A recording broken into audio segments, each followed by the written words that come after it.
Happy Sunday, everybody. It's Donnie B.GotDaBeats along with my brother Nicholas Baker. We're here on Two Flew West. And we are joined today by comedian extraordinaire, Hey Tony TV. What's going on with you, brother? How you doing? Hey, loving life, man. How about you? Pretty good. Working hard. I can dig that. I can definitely dig that. That's the same thing I'm doing out here. Working hard, working too hard. Weekends be too short. Exactly. Honestly, tomorrow is Monday. Exactly. Right again. I was just saying that earlier myself, so dread it. But yeah, let's hop right in, man, and get to these topics, man. Who is Hey Tony TV? Talk to us. Okay, so Hey Tony TV is a extremely goofy human being, really, honestly and truly, believe it or not, popular to contrary belief, shy, outgoing and ambitious. I'm from Rocky Mount, North Carolina, and I just want to bring joy to people around the world. Just, I've always wanted to be a comedian or in entertainment somehow, but I didn't know exactly how, and I found out that comedy was my way. So that's who Hey Tony TV is. Always positive, always goofy. There's no off button for my goofy. Okay. Well, listen, you segued right into the next question on your own. Like, how did you get started in comedy then? So entertainment was just something that I wanted to do. My uncle was a DJ around Rocky Mount, and my grandfather was a radio personality for AM station. So I got to witness that a lot, and I just wanted to do something similar to that. I tried singing, it didn't work out for me. So I ended up just trying to figure out where I wanted to be. And I've always been a goofy human being. So I was like, why don't I just take this and turn it into a career? And it didn't start until college. I want to say my freshman year of college. I labeled myself as the funny guy on campus. And then I ended up creating a comedy club on campus. I was the president of that. So I put on all the shows and all the promotions. And after that, it was just like, okay, what's next? Like, how can I keep this thing going? And that's how the videos came about. So, what if you don't mind me asking, what's your alma mater? William Peace University. Okay. Right. He says, "All right." It's all good. Hey man, we definitely support the highly educated black man. You know what I'm saying? So thank you. Thank you. So you got to make it. My bad. Look, so as a kid, like, did you have that goofiness as well? Were you like the family clown, like making everyone laugh, like that, the jokester? Was that you? Always. It was to a point where my cousins and my brother, anybody whose friends came around me at that time would literally ask them, like, is he all right? Like, is it not all the way there? Or is it just like, he's just a little slow? And, at first it was just kind of like, that was just who I was. And then I grew into it more and more. And I just kind of crafted it into my personality. Honestly, it just probably came from a mixture of things. My family is a bag of peanuts. I watched a lot of shows like Dave Chappelle and the Parkers, and just adapted so many comedic personalities and just shaped it into who I am today. So that's why I've always been goofy, and people have always wondered what the hell is wrong with me. And I can't even tell you what's wrong with me, but it works out. So, hey, well, you found a way to channel that energy and make people laugh. So it's a beautiful thing. It's a natural thing, man. I try to tell people it's not an act. This is natural. Do you are you like the only one in your family that's like funny, or like is like the whole dynamic of your family, like all you guys get together is funny? Whole dynamic is crazy. We all have different personalities, and it's like when you get all those personalities under one roof, you're bound to just, at the end of the day, and I know they probably gonna hate that I say this, but my family is just like me. We are all a little slow. And that's okay, because that's what makes it a good time. It's like sometimes it's like certain things people say, you look at them and just laugh. You know, that's how we are. We just bounce off of each other's goofiness. Mm-hmm. Indeed. Yes, yes. I need an invite to the next cookout. I don't know if you're ready for that yet. Yeah, I told you. You got to deal with me first, and then once you deal with me, you get to see the whole picture, and then you probably wonder, okay, the apple don't fall too far from that tree. All right, so how do you come up with your material? The sketches you do, the jokes you do, like how do you come up with your material? So it's usually off of the top. Honestly, before I started doing the school themed videos, I was just doing my own thing. You know, I really didn't have a set niche in mind. I was just whatever came to mind. I just recorded it and put it out there. And how the whole girl in high school, administrator in high school came about was I was watching something one night. And I can't remember exactly what it was, because I was a little, but you know, go ahead and but it was just like this one girl came to class and she had her little drink and she was showing everybody like, yeah, I got my new car, like who's trying to ride, this, that, and the third. And I was like, yo, this is how girls in high school really used to be. So I decided to do it, not knowing that it would take off the way it did. And then towards the end of last year, I was just like, how can I extend this? Like, it's great to have this, but how can I expand this into something that can just continue on for a while? Mm-hmm. And that's where the administrator came from. I'm not going to sit here and lie to you. I was not the greatest student in school. Sometimes I was probably, half of the time I was never there. And the other half of the time I was in the office. So I got to see that firsthand. And then on top of that, it's like when you're in class and you're the kind of student that I was, sneaky, always cheating, you got to pay attention to your teacher and pay attention to certain things that your teacher does and certain things that your administrators do. So that way you won't get in trouble. So I always been observant of that. And that's how that kind of came into the comedy. It's like, I was paying attention, but I was paying attention for all the wrong reasons.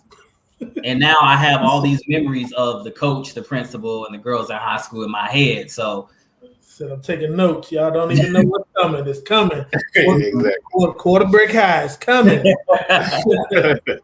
Well, we got a quick clip that we want to show of one of your sketches. So let's go ahead and jump into that real quick. Okay. Here we go. Scoot your leg out the aisle for me, baby, please. Thank you, thank you.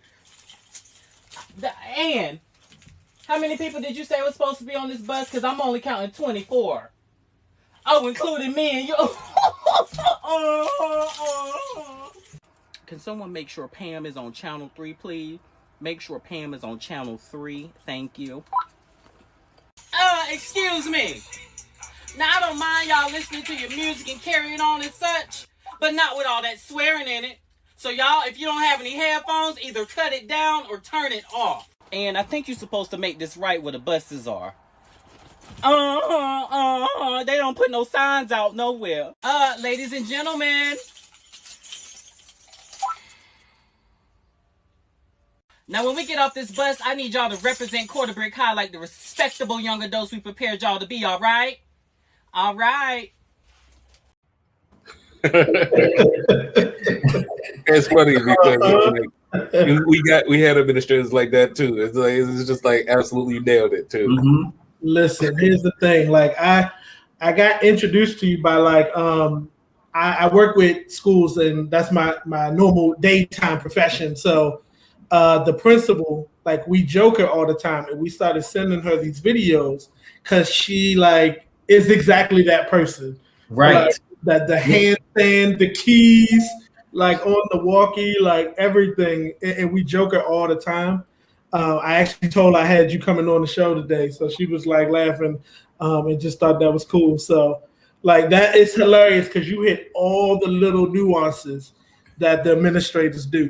I told you I was observant for all the wrong reasons. Yeah. Listen. Do you have any more characters coming to Quarter Brick High?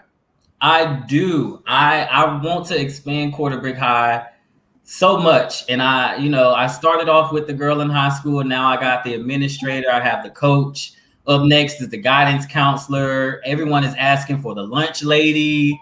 So many characters that I intend on bringing, and I can't wait to bring these to people to life, because again, me being the person that I am and very observant, I notice everything, and I may not say it when I see it, but I remember it really well. So I can't wait to bring these characters to life for everybody to enjoy. Nice. Cool. So tell us, what's been your most memorable moment in your career thus far? Like, what's been the thing that just stands out to you when you think about it? What stands out? Wow. I think the most memorable moment would be being out and minding my business and running into people. And see, I'm from the hood, so I'm not used to people screaming. Whenever I hear screaming, that means you need to get out and go. So sometimes, and it's becoming very frequent nowadays, it's like I'll go out and I'll cover my face up, try to make sure nobody recognizes who I am. And somebody will like, oh my God, I know who you are. And I'm like, don't do that. Don't do that. But I'm such a nice person. I go ahead and just let them get their fangirl out and then take a picture with them. And that's probably some of the most, I literally had like an hour conversation with a fan yesterday walking out of Starbucks. Mm-hmm. And that's stuff that I remember for a while. So it's, those are the memorable moments to me. Having the numbers and the success is great, but to connect with your fans on a different level is probably the most memorable moments for me. So I can dig it. We had a comment in the section. Shout out Quentin Winfield. He went to school with us, man. And he asked, suggested that you do a volunteer staff member. That's what he. Shout out Q, man. Shout out. But now, let me ask you this: with regard to that celebrity, though, like how has it been something that maybe you're used to it now, or did it kind of take you by surprise when you know what I mean, when just kind of just walking and people are like, hey, I know you, like how did that hit you? The first time it caught me by surprise because I didn't think that I was that big, and so sometimes I'm just like minding my business and people will come up and be like, I know who you are. And it's cool. Like, I like that. But then it just continued to become a like everyday thing. Like, it's like now I've gotten to the point where I call my friends and be like, yo, can you run to Walmart for me and get this, that, and the third? Because I really don't want to go. Because I already know before I even step into Walmart, somebody knows who I am. But I love it, man. I worked hard for it, and I feel like I deserve it. It's just the getting used to the screaming. I gotta change the memory of that, From the bad to the good. Listen, I'm from Rocky Mount, and if you don't know anything about Rocky Mount, it's a town. It is a town.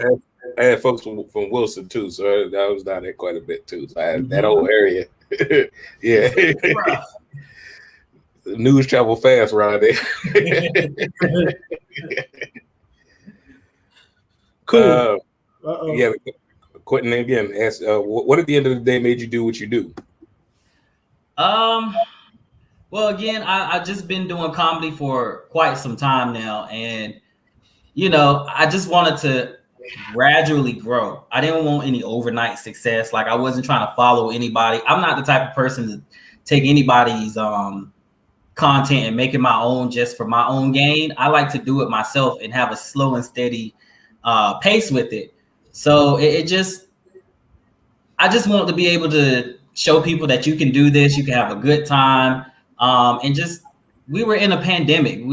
Teachers didn't get a chance to see their students or go to the schools for that matter. So to be able to help teachers just remember certain things and administrators remember how life used to be when they were all in one building, I think it's a beautiful thing. I love to help people, and I'm helping people by making these videos and bringing them joy. So nice.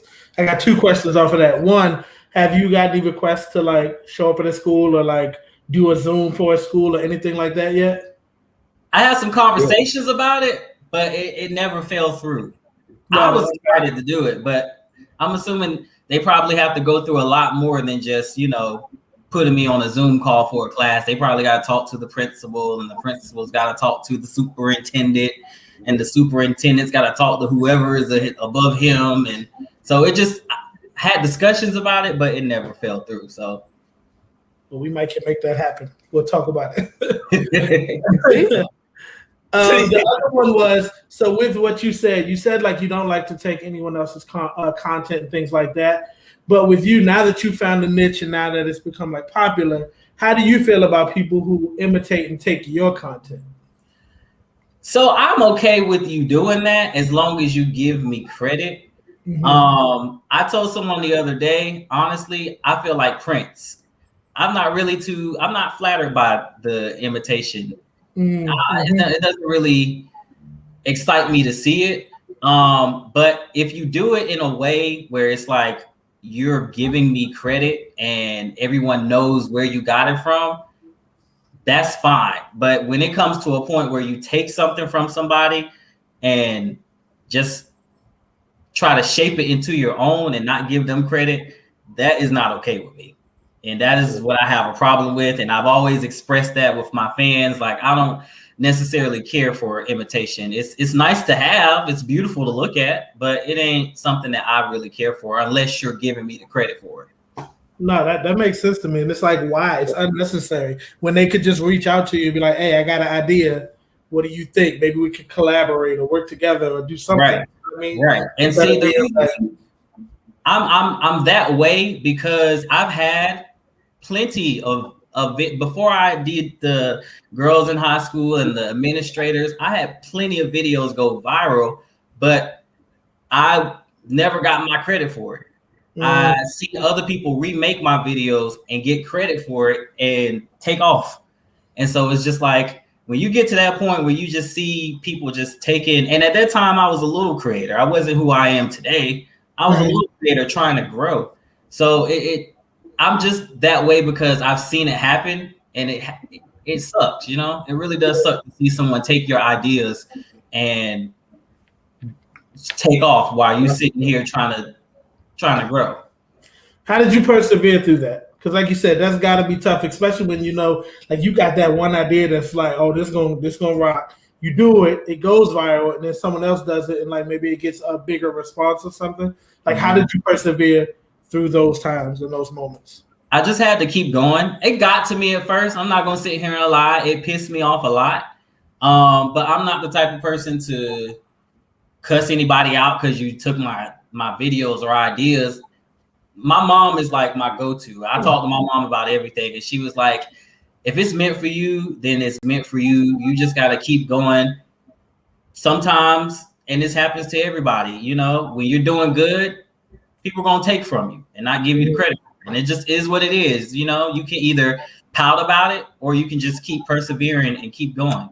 And so I just chose to persevere through it and keep going. Makes sense. That part. We actually had a question, but I think that's we're gonna park that. Quick Q, we're gonna park that because actually we're gonna ask that later on the show. So definitely stay tuned. All right. Go ahead, okay, cool. Well, thank you. Who makes you laugh, man? Like, as a comedian, and is that difficult for you, being the comedian that you are? You know what I mean? Like, who makes you laugh right now? Like, and is it difficult to you know pie the piper, if that makes sense? You know what I mean? Listen, like I said, I'm goofy, so I laugh at everything. Who really makes me laugh the most right now is Katie Don. I love her. I've always loved her. I love watching her content. She's so hilarious, and it's just like you can tell she's a genuinely hilarious person. Outside of that, I'm on TikTok all day laughing at absolutely nothing, and it's amazing how much content is on TikTok that you can just laugh at. I fall through the loop of just scrolling. And I'm on the comedy side of TikTok. I don't do none of them dances and them challenges. That ain't for me. I like to watch funny stuff. So it's a bunch of funny people out there now that's just entertaining to watch on TikTok. And me being a Pied Piper, I guess you could say that. There are some times where I watch something and I'm just like, that ain't it. But if I like you and I enjoy your content and I see you trying to grow, it's been a couple of times where I've reached out to a few growing comedians and just, give them a sense of where to go and how to do it, because sometimes that's all people need. It's just someone like me or in a bigger position to just say, hey, I enjoy your content, but you might need to work on this a little bit. A little constructive criticism don't hurt nobody. Exactly. So question, go back to the college days. When you said you had a comedy club, so were you doing stand-up in the comedy club? We were doing sketch comedy and stand-up, a little bit of both. Got it. Okay, cool. So that kind of ties into the next question. If you could go on tour with two other comedians, who would they be? And you could create the show however you wanted it to be, whether it's stand-up and a little bit of sketch or both, or just sketch. Like, who would it be? That is a tough question. Okay. So I definitely want to get somebody from TikTok. So I'm thinking maybe there's another guy who does like the administrator skits who I find really funny. And I think his name is Art by Deshaun. Mm-hmm. He's hilarious. And then you would want to have somebody who's outside of TikTok to kind of bring in the crowd with you. So I'm thinking we're gonna go with Katie Don. I want to go on tour with people who are going to be goofy with me. Bounce off each other's energy. I don't want to go on tour with somebody who thinks they're the shit and don't want to be involved in anything, just want to make the money. That's not how I do things. I like to bounce off her energy, have fun with people. That's what we did with our shows in the comedy club. We just bounced off each other's energy and made people laugh, made people's day, So what would that show look like? Like, how would you set it up? If you were the producer of the show, you can create it however you want it to look. How would it look? Okay, so I've definitely been in charge of that plenty of times. Definitely have a segment where, we all are doing like sketch comedy, kind of like Wildin' Out almost. And then we all have our individual moments to shine. And then at the end, we all come together and do improv. I love improv. Improv is like my biggest. I've studied improv since high school. So I think to close out a show, the improv would be the funniest thing to do. Because that's just, you have to think. You have to, bounce off of somebody's joke. Yeah. And sometimes it's hard for people to do that. But if you know what you're doing, you got it. It's like, it sticks. Yes. We actually had a question from Q. Q is an avid person today. I love it. It's coming out of the rural South. Does it feel hard for your craft coming from the rural South? Not really. I haven't had an issue with my craft at all. I try to stay in the borderlines of making it for everybody, content for everybody to enjoy. There are kids that might not have been in high school, but the kids enjoy the laugh, there are adults who have graduated from high school who can look back at these videos and say, this is so accurate, So I try to keep my comedy in the everyone can enjoy it. And a lot of times, most people from the South usually relate to my comedy. It's honestly really true. I'm surprised to see people in California and New York relate to it, but in the South, man, we all go through the same thing. Hey, if you've been there, Mm-hmm. Look, we both originally from the DMV area. Hence the name of the show, Two Flew West. We both came from DC, Maryland area. And we went to school in Virginia, Hampton. So we were close. We kind of know a lot of folks from there. So definitely know kind of all the things that go on and that happen. Yeah, it's crazy. It's crazy, but it's funny too. One thing about the South, we some funny folks. Yeah. Absolutely. Yeah, Absolutely. This is a question that's kind of off tier, but it makes me think when we talked about it. So there's definitely a lot of stuff going on in like today's society with, racism and like police brutality and all kinds of things that are just on this negative spectrum. What do you hope that your comedy, like, how do you hope that like impacts people? Like when I go on and I'm watching videos, like every other video is of a kind of a negative thing, something negative that's going on. And then like I come to your video. What do you hope that does for me in that moment? I hope it just takes your mind off of what's going on. One thing that's really big to me is I don't want my comedy to be based off of Black trauma. Mm-hmm. I think we have enough of that, and I think we see it enough already. And I kind of want to with me, I just want to go back to the time where there was so much Black comedy everywhere. You know what I'm saying? We were so many TV shows, so many movies, like just goofy movies that had nothing to do with someone getting shot by a police or slavery or this, that, and the third. I just want people to watch my comedy and just laugh at it and not even have to think about, you know what I'm saying, what's going on in the real world today.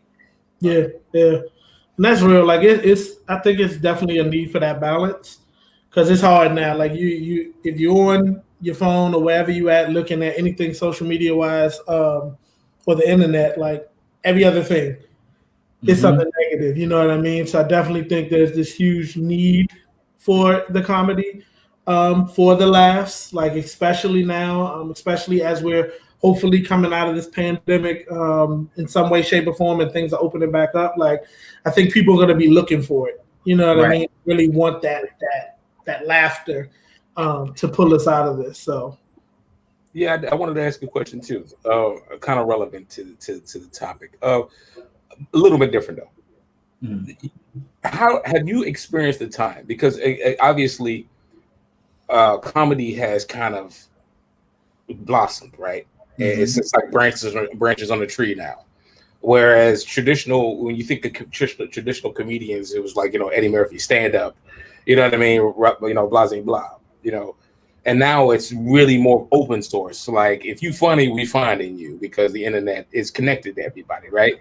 Have you experienced a time where the traditionalism of it overlapped your path?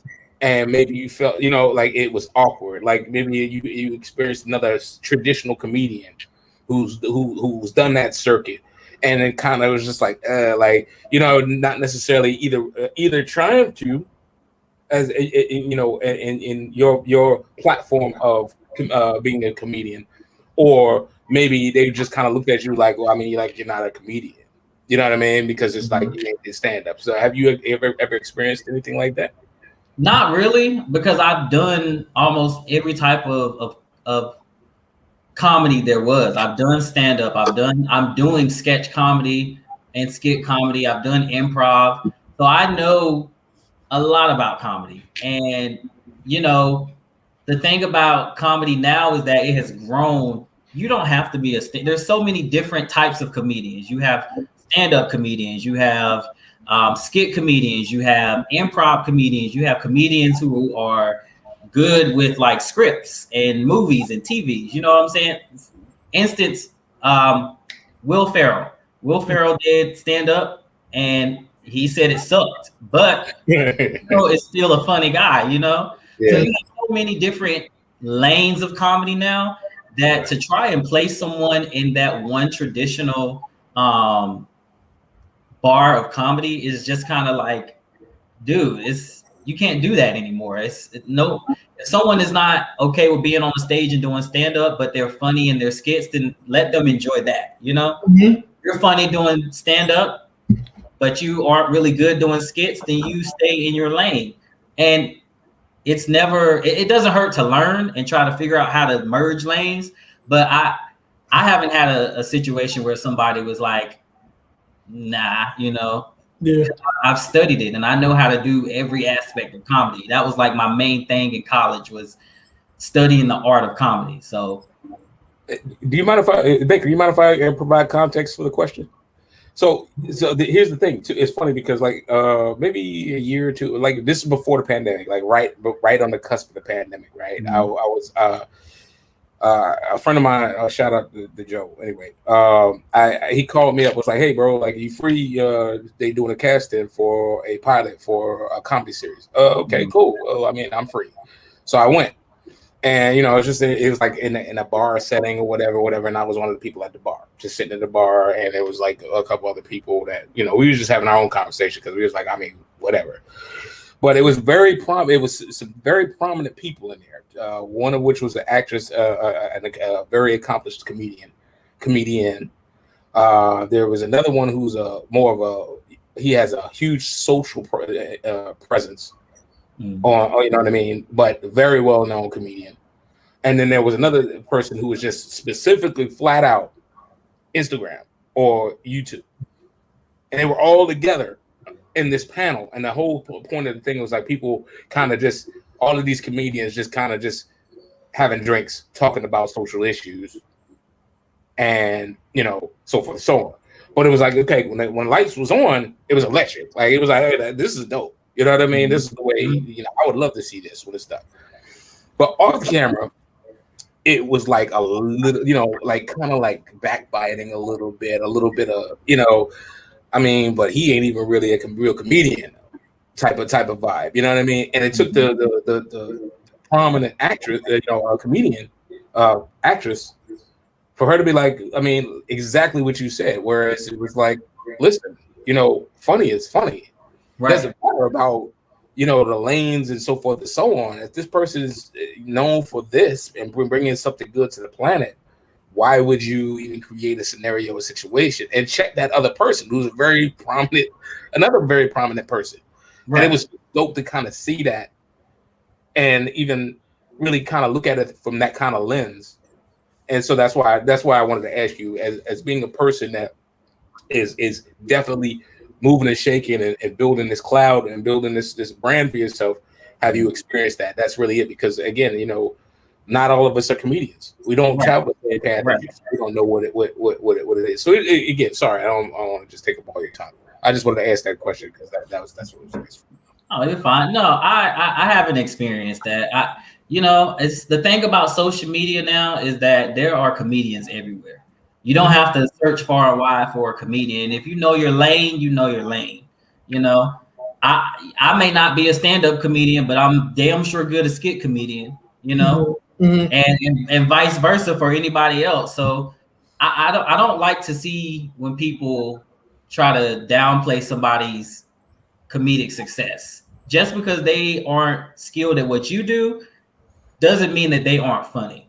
You know, they have their own lane that they stick to. You have your own lane that you stick to, and it's just that. And if they're able to merge and do something different and still be funny, then that's, you know, a beautiful thing. But for me, I haven't experienced that, and I hope I don't have to experience it. But if I do, I know how to handle it.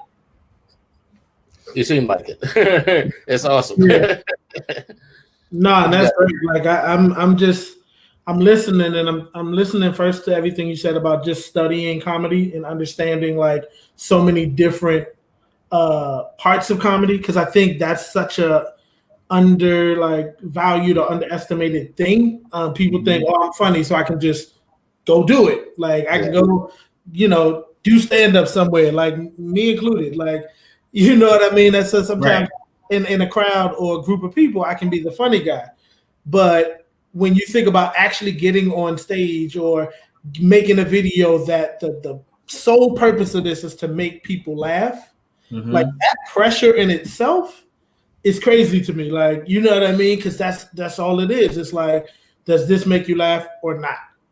You know, if I'm with a group of people, I can say something and it ain't really a pressure. If you didn't laugh, I'll joke you for not laughing, right? But like if I put something up, the content of it is for you to laugh, but it's not funny to you. That's like a whole nother realm. And like that, I think thinking about like studying and figuring out like what you're doing. Like you even said, you studied early, taking down the nuances of, administrators or girls at the high school.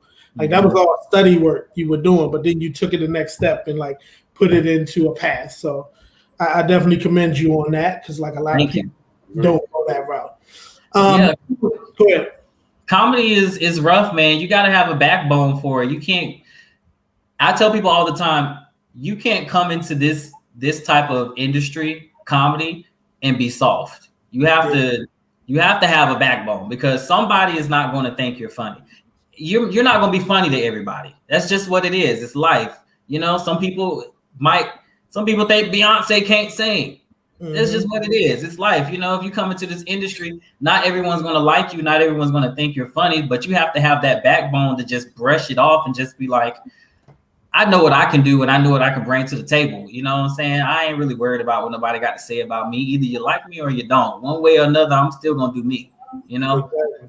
That's all you can do. That's all you can do. So listen, if you could be on a sketch comedy show, new or old, which one would you be on? That's a great question. It would have to be either between. Now, I think SNL is great, but how many African Americans do you really see on SNL? It's it's like maybe like 2 or 3. It's 3 ever. If they ever, approach me for an opportunity, then I'm going for it. But at the same time, I think it would have to be a tie between In Living Color and Mad TV. Okay. That was one of the skit. Those were like the 2 skit shows I watched early on in my career as a kid, which I probably shouldn't have been watching, but that's just what I gravitated towards. I love the skit shows. That was my thing. I should have been asleep, but at 2-3 o'clock in the morning, I was watching BET and they would show syndicated episodes of In Living Color, and I would just watch that and soak that in.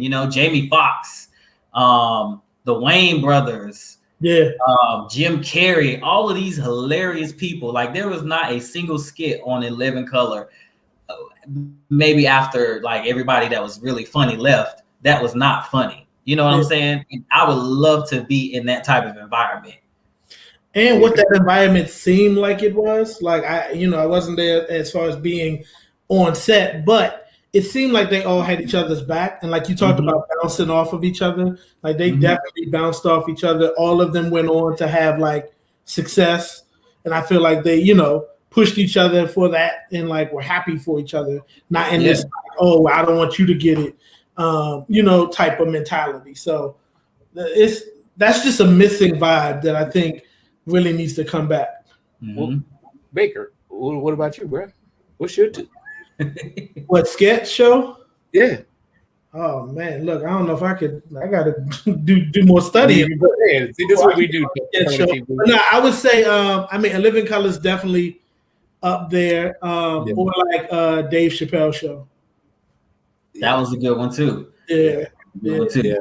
See, and to me, it's like there's prestige and then there's just genuinely hilarious, right? And it's like, okay, because then you got prestige with SNL, right? But then you got just generally hilarious with like you said, the In Living Color. But then you got the Chappelle show. Richard Pryor show was hilarious, by the way, which it launched Robin Williams and Paul Mooney and all of them. You know what I mean? Rowan Martin's Laugh In to me is another prestige joint that nobody ever talks about. But Rowan Martin's Laugh In was like, if they could redo that, I'd love to be a part of that, like in some shape, form, or fashion. But I don't know. But I'm just saying all to say. I just wanted to see what keep Baker on the toes too. Did you pick a show? Did you say what you would be on or not? You said I did. Oh, okay. Well, then I would have to have 3 because I can't. It's hard. It's like one definite and 2 possibles, and the definite would be only get 1. Okay, I only get 1. Like big page books. Look, we ain't got no possibles. I would have to say I would want to do Rowan and Mars laughing. I'm gonna have to check that one out. Just because there was not a lot of black folk on that show, but it's definitely a prominent show. And if they were to bring it back, I would like to be associated with it to kind of just, you know what I mean, pivot with it. That's why. Tony, me and you did the same thing. We gave him the okay, but in my head, I was saying the same thing you said. I'm gonna have to go check that one out because I don't know what the hell you're talking about. Me either. I would definitely go check it out off your recommendation. Quinn says Flip Wilson, The Living Color. Yes, Sure. yes. All right, what you got, baby? All right, so tell us, in 5 years, where do you see yourself? In 5 years, I see myself owning my own production company and putting out my own shows, my own movies, helping other comedians. Like I said, I'm always a helpful person, and I believe there's room for everybody. I'm not a jealous human being. I'm not a stingy human being. I believe in helping people, and I see me being in the position that I am. I see the potential in other comedians, and of course, sometimes it's just like they don't really have the means to get to where they want to be. So in 5 years, I want to be able to be sitting at my desk and be watching somebody's video and come up with this idea and call somebody and be like, hey, Tony, look, I got this idea for you for this TV show. Meet me in my office at such and such on this day, you know? That's what I really want to do. And I just feel like comedy is missing in our community. And not missing, but when you look at television and you look at movies, there's not a lot of black. I can name like maybe 4 or 5 black TV shows that are comedy based, and maybe every 1 or 2 years we get like 2 or 3 comedy movies. I want to go back to when we were just running things, you know, sitcoms everywhere, movies everywhere. You know, that was like the golden era of comedy, and it somehow or another just like disappeared. Yeah, I feel like everything got dark. Like a lot of shows now are dark or very heavy drama based. Yeah, and I mean, we didn't have that lane too heavy, you know. So I think everybody started going after it and forgot that comedy matters too, and we need that balance. Mm-hmm. Like I know Jamie Foxx is coming back, or he came back and did a TV show on Netflix. Yeah, you know, in trying to do that style of comedy back. I'm not gonna say I'm a huge fan of what he did, but I respect what he did. I'm a Jamie Foxx fan. You know what I mean? I love the Jamie Foxx show, just like him as an artist, but whatever. Like the new stuff, I know what he was going for.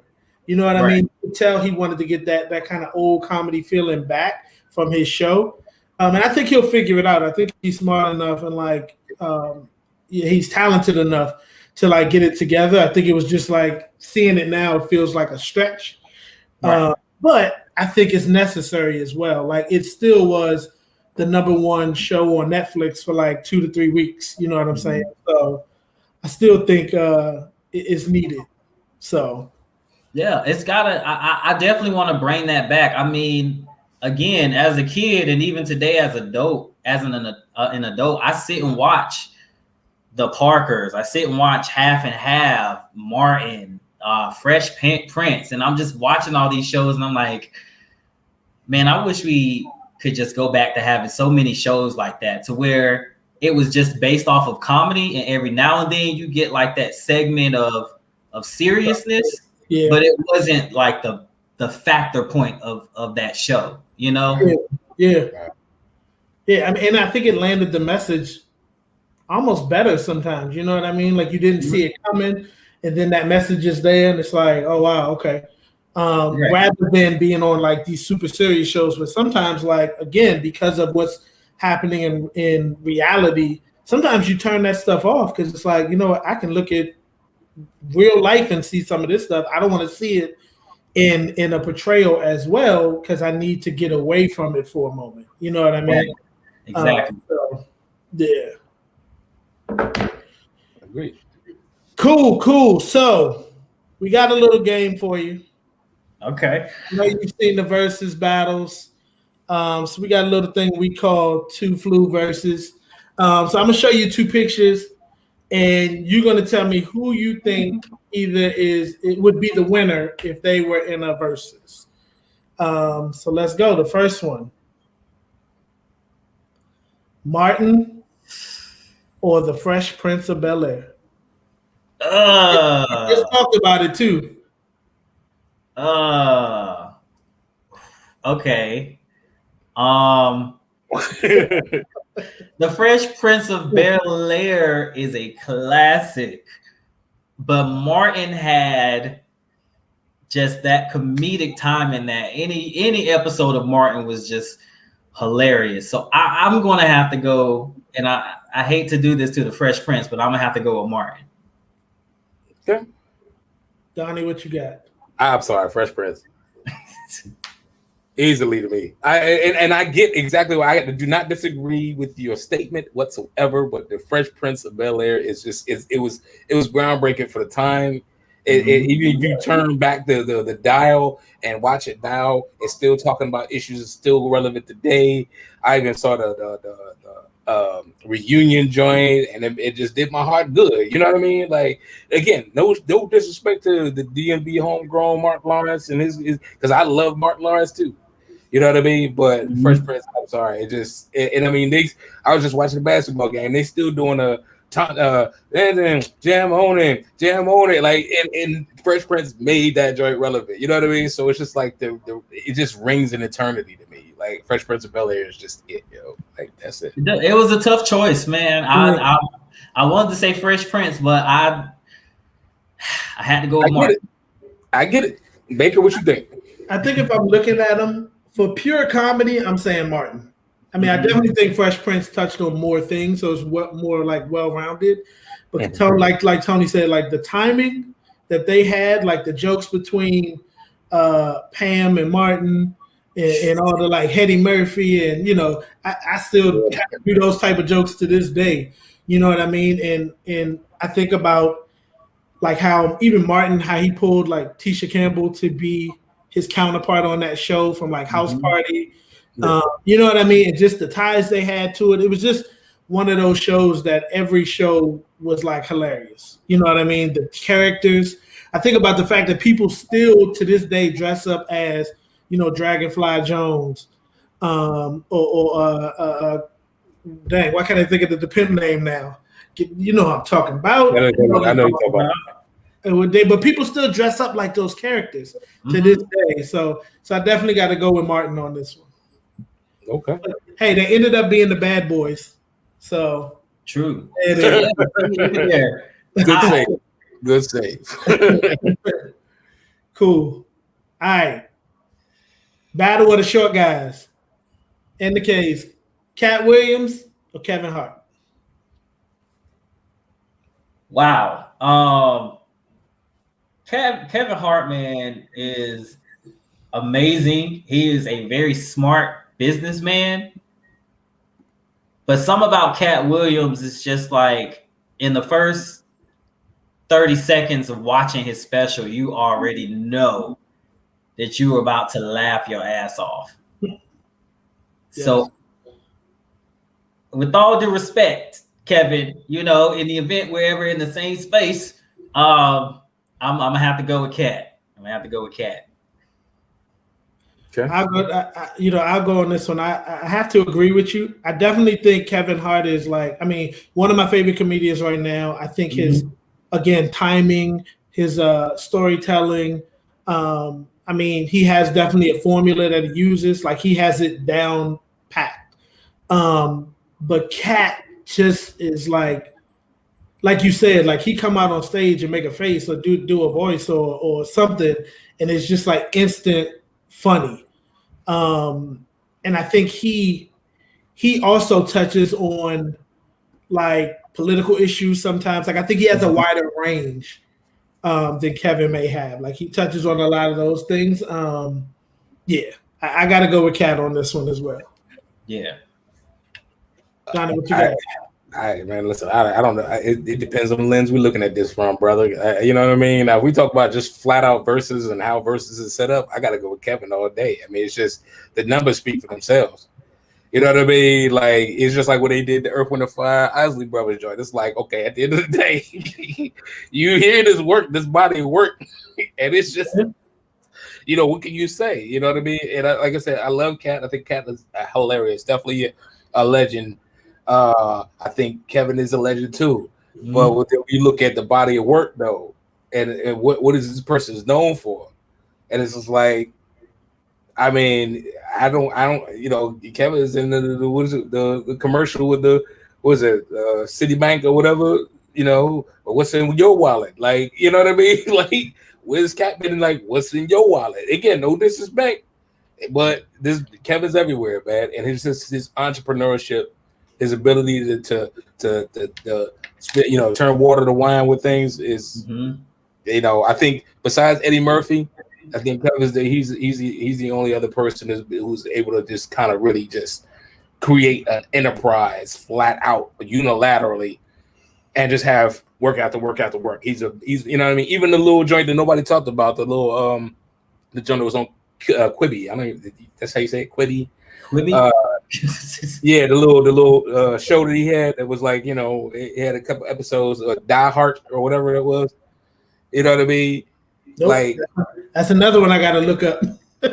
See what I'm saying? But that's my point. Like you say, Cat, it's like, okay, Friday, and then he got a ton of stand up, but he got Friday, and then it's like, and again, no disrespect. You know how I see that? I see that like Jay-Z and Nas. Like Jay-Z right now is the one that people see on the forefront that really like does all the business deals and all those things. But Nas got some things brewing underneath where it just pops out and be like, oh, Nas just made, $2 million off of this investment or $200 million off this investment. I feel like Cat's had his problems that, are well noted or whatever, but I definitely think Cat still makes smart, like, business moves because he was the production team behind his stand-ups. Like, he was owning those pretty early in the game. Like, Kevin got to that point, but Cat was doing it already. You know what I mean? So I think there's some things that Kevin definitely took and learned from Cat's moves. And I think I feel it's like unfortunate that some of the things that went down with Cat went down, because I think if he would have been able to just keep the course that he was going, we might have seen more from him. You know what I mean? Like I'm always rooting for him to come back because I just think he's hilarious. Yeah, me too. Tony, you got any last words on that? Huh? No, I was just asking Tony if he had any last words on that. Oh no, I salute them both. They both are empire of comedy. So yes, I salute them both. You was tested and you passed. Good job. All right. We got Tiffany Haddish or Amy Schumer. Tiffany. Yeah. Tiffany. Yeah. I've never seen, I'm going to be completely honest with you. I've seen her as far as like a few commercials, but I haven't watched anything Amy has ever been in. Yeah, there's nothing wrong with that. Look, nothing wrong with that. Nothing wrong with that. So I know her name, but I've never seen anything she's in. Now, I've seen Tiffany Haddish quite a few times, actually.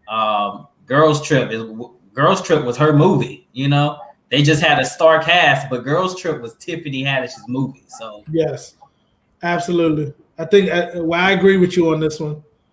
Yeah, I'm sorry. Go ahead. Go ahead. No, please finish. I gotta say no more. I agree. Tiffany. My only thing with Amy is like Amy is she does not appear to show any kind of range in what she does, and not the disrespect the career that she is and try to for herself, but it's just I try to think that you just overall picture when you sit it on the table, what does it look like? And Tiffany, I was just watching something that I ain't old movie that I ain't never seen before, but on Netflix it's like it came out this year, but I know for good damn well it did. But Lil Rel was in it, and Lil Rel, he don't look like Lil Rel now. He looked like Lil Rel then. You know what I mean? So it's like, okay, this is a couple years old at least. But she played a gangster, and was believable. You know what I mean? Funny as hell, but believable. And it's just like her range about how she can go from one extreme to the next extreme and still be funny and still be relatable and be like it's never too far for her. Right. You know what I mean? Whereas Amy is like Amy, I don't care to see another movie about obesity and how we got to look beyond that. You know what I mean? It just seems like the things that she's in, it's like they're funny now, but it's like after a while, it's like okay, I done seen enough. I'm good. You know what I mean? So I got to go with Tiffany. I like Tiffany too because she seems like she's still like pretty well grounded. Like I feel like she seems like relatable. She's always on IG talking about things, or like if she sees something she likes, she'll give it a shout out. You know what I mean? And it's almost like she's huge now. Like she's a big comedian, and it's almost like she doesn't have to do that, but she still does it. Right. And I just like that live out loud that she has. I think about like when I think her and Common are still dating. And like they were trying to, Common felt like it seemed like he was trying to keep it quiet. And she was like, what the hell ever? Like she at his house and like showing him on the screen, like in the background. You know what I mean? But after a while, he was just like, whatever. Like it is what it is. You know what I mean? So that you're gonna keep it real. Yeah, just live out loud. Like, why not? Like, she doing what she doing, he doing what he doing. Like, let it be. So I like she cut her hair and showed people that. And, people's like, oh, what's wrong with it? She going crazy? She like, no, I know exactly what I'm doing. I want to see my head. Like, she had her own reason. She like, this is the only part of my body I've never seen, like my actual scalp. I want to see it. Like. Cool, do what you do, like you know what I mean. But like then she made that a whole thing, and I think about people who like females who may be wanting to cut their hair but are nervous about it, or like you know what I mean, or already did it for whatever reason, like you know what I mean. They may have an illness, or they may have done something that messed their hair up and it fell out, and their confidence has gotten super low. I feel like she helped in that moment. Like, you good, you still kicking it, you rocking, don't worry about it. You know what I mean? So. I appreciate her aura. Agreed. All right, what we got next? Oh, you talked about this movie earlier. So we got Bridesmaids, we got Girls Trip. Oh man, let me tell you something, man. That damn Maya Rudolph is hilarious to me. So this right here is hard because I love anything Maya Rudolph is in, I'm watching. Yeah. And Bridesmaids was hilarious. Girls Trip was hilarious. This is hard. This is hard. Probably the most difficult one.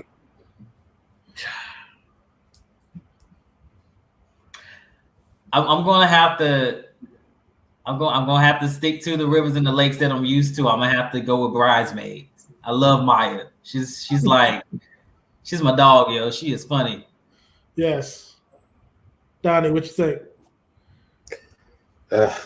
You always put me on it, and I just be like, and I try to, play both sides. Look, at the end of the day, I think that like I agree with A Tony TV. Both of them joints is hilarious. Both of them deserve their flowers, because they resonate with different types of people, right? Girls Trip, I loved it because it's like, hey, I know somebody like every single one of them. Right. You know what I mean? And it was funny, like, and it really touched on a lot of stuff that I'm used to. But Bridesmaids was just like, it was just overall hilarious. Like every single person in that joint was hilarious. Melissa McCarthy, Maya Rudolph. I forgot the blonde chick name, the lead character, but she is. I mean, I love all her movies. Hilarious. Even the little the chick that was like she was married, but. But she never really talked. But all she talked about was like, I just hate my marriage, but I'm about it. Like, what I'm saying? Like, it was just the whole thing. The whole nine was hilarious. So I mean, if off of just being funny, they're tied. If we say about story, I actually got to go with Girls Trip because it was more of a complex story to me. But just overall, just everything about it, Bridesmaids, I got to go with Bridesmaids because just Bridesmaids was just everything about it was. To me, it was that's like trying to compartmentalize The Hangover. Can't do it. You know what I mean? That's a unicorn. And Bridesmaids was a unicorn, except it wasn't a whole bunch of men in it. It was a whole bunch of women in it. So I think I agree with both of you. Definitely like my girls trip was hilarious. Definitely like Tiffany set it on fire. yes, And that set her on fire, like for sure. But Bridesmaids definitely had that energy and that kind of comedic value the whole movie. And like you said, Melissa McCarthy, crazy. That was her movie. Hey, killed it, right? Maya Rudolph killed it. Like, definitely just well put together cast, funny storyline. So I definitely would go with Bridesmaids on this one. Okay. All right, so we got the verses coming up. We got it coming up. We wanted to get Hey Tony TV's prediction on the ladies of Escape versus SWV. Who you got? Okay. So I'll say this, right? Escape is amazing. What they did, what they brought to the table, outstanding. I can honestly count how many Escape songs I know on my hand, but S, the double, the U, the V, that was a group that my mom played out. Their first album, my mom played that out so much as a kid. Like, she loves SWV. So, and SWV has those songs that they get you up out your seat. Anything, I'm So Into You, Weak is gonna carry on forever. Rain down for Rain, right here with the Michael Jackson mixed in it. I mean, that's already like 5 wins off their first album alone. So I gotta go with Coco, Lily, and Taj, man. I gotta go with Coco, Lily, and Taj. The fact that you know their names, and I would guarantee I'm probably older than you, and I don't know all their names for sure. So yeah, I know Tiny. I'm looking at Escape now. Like, I know Tiny and Candy, and the sisters. I know the other two are sisters. I think they got similar names. I think it's like Latoya and Latasha. Yeah, so you might have it. It's something just like that. Good Donnie, job, who you got? See, I can't ever give you no straightforward definite now. But see, here's my thing. I would have to, because, and the only reason why I say this with this one specifically, because this is actually a versus battle coming up, right? So it's a prediction, right? And they try to do this little loop in. Anybody attached it, one of the members is attached to this song, and it's not even actually for that group, but it got, what I mean? Well, these hits though. So with that being said, I'd have to go with Escape, because obviously Candy owned a percentage of the 90s and the 2000s. You know what I mean? She does. Bills, No Scrubs. You know what I'm saying? So you gotta give Escape and Candy that. But if they keep it, like you said, keep it funky, and it was just like, okay, this is just Escape songs versus SWV songs. SWV is like freaking Barry Bonds, Jose Canseco, Mark McGuire, like every single thing come across the plate is getting ate out the park. It's easy. Yeah, this one's probably the hardest one for me, honestly, because I definitely love Escape. Definitely think, I'm a Jermaine Dupri fan, so Def, and the songs they did are like Understanding is a smash. But if I'm thinking about it, Weak probably kills any song that Escape has, honestly. And then Coco's voice. I think Coco's voice is so unique, and like that was the SWV sound. I mean, the other two sung, but Coco's voice, that stands out over everyone on. It was a pillar. It was a pillar of 90s music. Her voice was just crazy, Yeah. So that's what pushes them over the edge to me, is that her voice being so distinct and incredible. And again, not taking away from any of the other singers on these pictures, but I definitely think Coco's voice stood out the most. So her. I got one more I'm gonna throw out there that I ain't got the picture for, but I'm gonna throw this out there anyway because I've been hearing people talk about it. So I want to see what y'all think. What do you think if it was Jodeci and Dru Hill? Boy, you better get on my line with that Jodeci. Y'all probably gonna be mad at me when I say this, but I'm gonna say Dru Hill because I know more Dru Hill songs than I do Jodeci. Because Dru Hill was just Dru Hill, but Jodeci went off and did Casey and JoJo. So it's like you got the group, and then you got these other two individuals that made their own songs. I will say Cisco did his own thing too, though. He did. I'm not mad at you because I think Dru Hill too. And here's why. Like, I definitely think when Dru Hill came out, they were looked at as baby Jodeci. But I mean, that really came from Cisco sounding like and doing the runs that KC used to do. Mm-hmm. So like that was the connection. But after that, like they went on this whole run of songs that don't sound anything like Jodeci. Right. I think their range was way like wider than Jodeci. I think Jodeci had a sound and a formula which worked. Like they got smash hits, but like I was so into this, like I went and listened to the Jodeci Essentials, and then I listened to the Dru Hill Essentials playlist. And I'm just like, man, look, Dru Hill got songs that were not even singles that are like smash hits.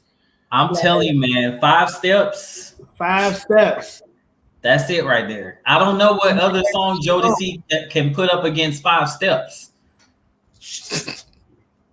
Nah, I feel them. Like I'm like, think about it. What song would you put against? What song would you put against 5 Steps? All of them. Exactly. All of them. Exactly. All of them. You can't even think of it. That's fair because honestly, I mean, I'm not very well versed in any of their discographies. Except you say if you say Dru Hill to me right now, I would say Thong Song, and I'd be loud and wrong anyway. So I'm like, you know what I'm saying? Outside of that, it's like, you know, and then I look at the peripheral damage. Like, you know, the Jodeci brought us, you know, Missy Elliott. You know, they brought us, you know what I'm saying? Like the other peripheral things that come from that. You know what I mean? And it's just like, to me, that's why it's like, again, it's such a tangle where we talk about hits. I kind of honestly had to tell me how you want it with Tupac. Like, come on. But you can say that's Casey and JoJo, right?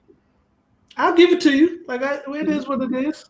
I'm just saying, like, it's like Jodeci, and I'm gonna be flat out. I was never really a Jodeci fan, period. So I'm not saying this from a place of, this is my group. You know, I always deferred with you guys with Dru Hill. But when we're talking about hits, to me, because that's where it's like, okay, you talk about the verses. It's like Jodeci. Jodeci held the platform just like SWV. They held the everything they did. Boom, out of there. Out of there. I can't think of all of them. If you want me to Google it, I'll Google them, and I'll be like, I have to remind everybody.